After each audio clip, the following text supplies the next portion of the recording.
friend ये video में discussion करवा गोटे टैबलेट विषय जार ना हूँ नाप्रोक्सिन 550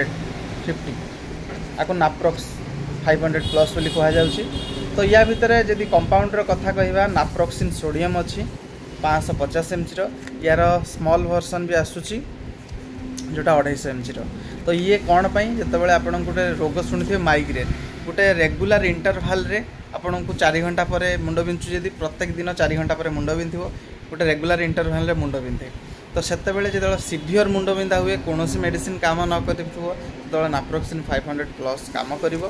आउ या खाइबे केमिति दिन दुईटा खाईपारे सकाल गोटे रातिर गोटे खाद्य पर खाइबे आपन को कौन कौन कंडीशन है खाइबेनी प्रेगनेंसी यदि अच्छी लैक्टेशन पीरियड रे चलची